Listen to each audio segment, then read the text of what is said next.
Olá, tudo bem com vocês? Eu sou a professora Cristiane Parente, estamos aqui para mais uma aula.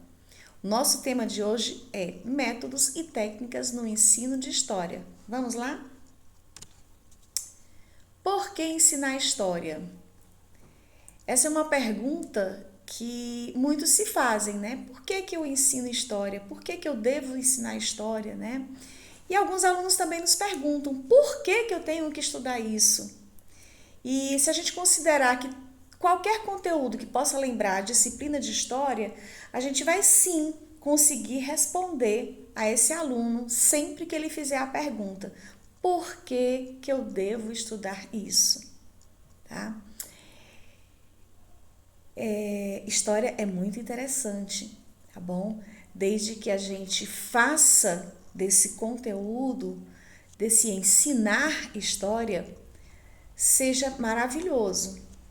Mais uma vez eu coloco, vai depender muito de nós, professores, para tornar essa história que seja atrativa para o nosso aluno, que chame a atenção dele, que ele goste, que ele vislumbre, que ele tenha vontade de fazer mais e mais descobertas.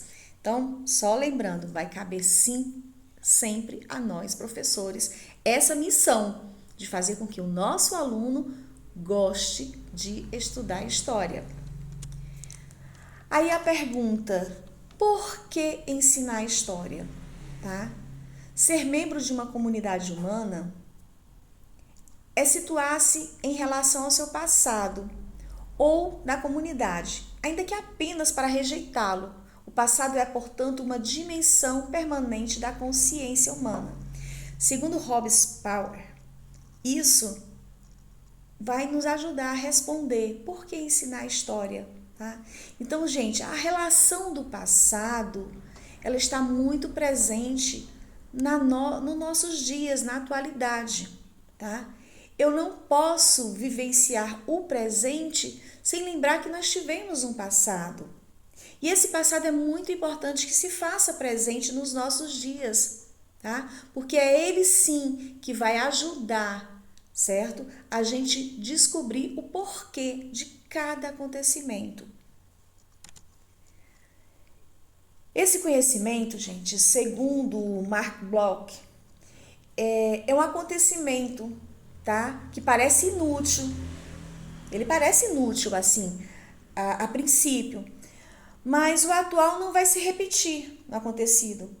Por outro lado, o conhecimento do acontecido é uma referência para o presente, tá? Então, o que ficou para o passado, ele vai ser uma referência para o nosso presente, tá certo? A história vai nos permitir ter no presente um diálogo com os homens e as mulheres do passado, com seus conflitos, com as suas soluções, aumentando assim o número de participantes no debate das capacidades de incentivar a esse estudo, tá? Então, Mark Bloch, ele vai nos dizer isso, que o conhecimento do passado parece ser inútil, mas ele não vai se repetir, tá? Esse acontecimento não vai se repetir, ele passou, mas ele vai sim servir de referência para o presente, tá? É uma observação muito, muito importante feita pelo Mark Bloch. Um outro grande historiador, chamado Georges Duby, ele vai ter um discurso histórico, tá? Referente ao o porquê ensinar história, tá? Ele vai fazer uma comparação do atual com o anterior, certo? Ele vai nos fazer a criticar as informações, certo? Ele vai também fazer uma análise lúcida das informações tendenciosas, que nós sabemos que nós temos sim, dentro da história, algumas informações que são tendenciosas, e a gente tem que ter essa visão muito cautelosa ao fazer uma análise sobre um fato ocorrido, tá? Então, a história ela vai ensinar uma complexidade do real. Vai ensinar também as suas diversidades, as suas especialidades. Então, é muito importante a gente sempre estar atento a isso, certo?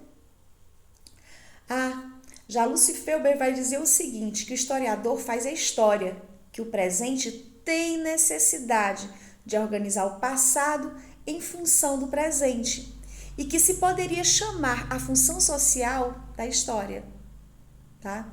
Então, ele já vai ter uma visão mais abrangente em relação à história. E qual visão deles está correta? Todas.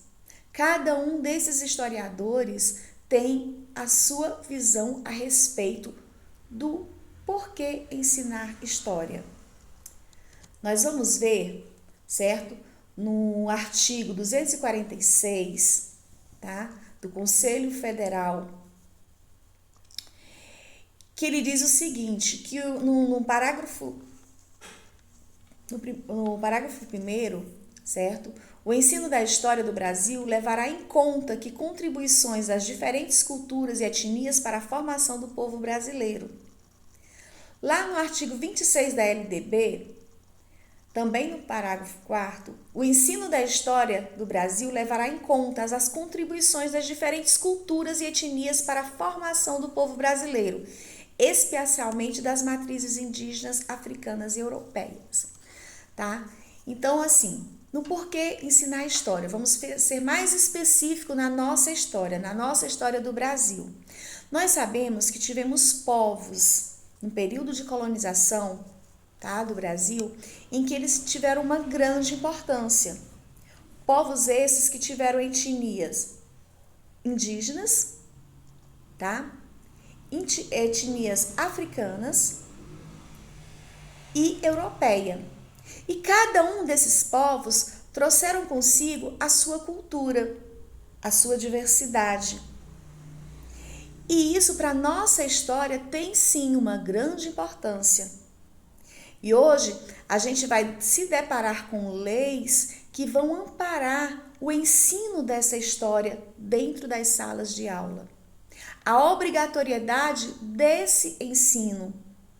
E o quanto essa obrigatoriedade vai fazer com que a gente aprofunde mais ainda os nossos conhecimentos sobre aqueles que nos deram uma contribuição maravilhosa na construção do nosso Brasil, certo? Nós vamos encontrar também no artigo 26 algumas peculiaridades, certo? Lá no ensino médio, que vai tornar obrigatório o ensino de história e cultura. Aliás, não só no ensino médio, tá, gente? Desculpa, no ensino fundamental também. Ele vai tornar obrigatório esse ensino de história e cultura afro-brasileira e indígena, tá? Nós vamos ter duas leis que vão estar movimentando essa obrigatoriedade dentro das escolas, certo? Que é a Lei 10.639, de 2003. Lei essa que vai dar obrigatoriedade do ensino da cultura afro-brasileira nas escolas, tá? E nós sabemos o quanto é importante trabalhar essa cultura, riquíssima por sinal, tá? A gente vai falar das comidas, a gente vai falar das danças, das palavras que nós herdamos no nosso vocabulário, trazidos por eles, africanos. Foram eles que construíram, de uma certa forma, a nossa colônia, porque a mão de obra principal foi sim dos africanos, certo que era um trabalho escravo, mas mesmo assim era um trabalho muito importante. Foi muito importante para a construção da nossa história, para a construção da nossa cultura. E nós podemos ver hoje que essa contribuição deixada pelos africanos fez com que nós olhássemos para esses povos com um olhar diferenciado, mas um olhar diferenciado em busca de trazer para a nossa história tudo de bom que eles nos deixaram, ou seja, um legado de cultura que está hoje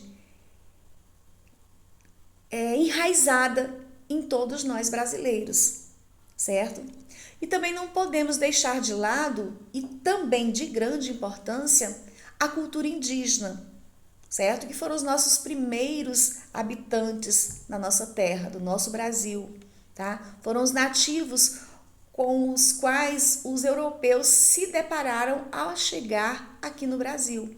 Então, essa importância dessa história, ela se tornou obrigatória, certo? Dentro das escolas e nos leva a mostrar ao nosso aluno o porquê devemos ensinar história. A história, ela está em cada olhar, em cada gesto, em cada palavra, em cada música que nós ouvimos, tá? Está tão enraizada de uma forma que a gente não consegue separar essas culturas, tanto a indígena como a africana, e também não podemos deixar de lado a cultura europeia, que foram os nossos colonizadores, principalmente os portugueses. Mas nós tivemos sim uma cultura mais enraizada da Europa, não só exclusivamente dos portugueses, mas nós temos uma cultura enraizada dos portugueses, dos espanhóis, dos holandeses, que foram os nossos principais colonizadores, tá? Aí nós vamos partir num pressuposto chamado problematização dentro das aulas de história, certo? E o que é essa problematização? É justamente, gente, poder questionar, promover a reflexão, certo? Desafiar o saber. A problematização, ela vai ajudar também a desnaturalizar a realidade, tá? Historicizar o meio social. Então, a problematização, ela vai ter a sua grande importância, porque a partir daí, a partir dessa problematização dentro do estudo da história, a gente vai ter atitude, a gente vai ter hábitos, vamos ter exemplos para estar passando aos nossos alunos e vamos ter um método. Muitas vezes um método exclusivo de cada um de nós, professores de história, tá? Nós vamos também ter o trabalho inicial do educador dentro dessa problematização, que é justamente transformar o assunto em um objeto do conhecimento. E que esse objeto do conhecimento vai ser justamente o sujeito, certo? O educador também, ele vai ter como conhecer e discutir a prática social imediata dos alunos sobre o conteúdo. O educador, professor de história, que também é um historiador, ele vai compreender o que se estuda e que se tem uma finalidade de ajudá-lo a compreender, a transformar a realidade. Então, gente, estudar a história não é em vão, não é uma besteira, não é algo sem ação. Estudar a história vai muito além do que nós imaginamos. E para estudar a história, o educador de história, o historiador, professor, ele vai partir dos princípios do planejamento. Ele precisa sim ter um planejamento da prática social ao qual o conteúdo está inserido, do pensamento conceitual, da problematização que estará em estudo e dessa instrumentalização, de que meios nós vamos utilizar para repassar essa história, tá? E nós temos sim também objetivos de aprendizagem, tá? Se eu crio uma problematização, se eu tenho um planejamento, também vou ter objetivos, certo? Então, a partir dos objetivos da turma, eu vou estar vendo a necessidade, né? Dos objetivos do conteúdo que eu vou ensinar, eu vou estar vendo a necessidade que a turma tem de aprender esse conteúdo. Eu vou estar vendo também a problematização, não só do conteúdo, mas do presente. O que eu posso trazer a essa história lá do passado para fazer comparações com o presente, tá? E daí nós vamos ter a concepção de uma sociedade que está sendo estudado em curso, certo? Então aí nós vamos ter os objetivos da aprendizagem. A partir de eu buscar a necessidade da turma, uma problematização e uma concepção de sociedade, eu vou estar formando os objetivos de aprendizagem que eu quero para o meu conteúdo, tá?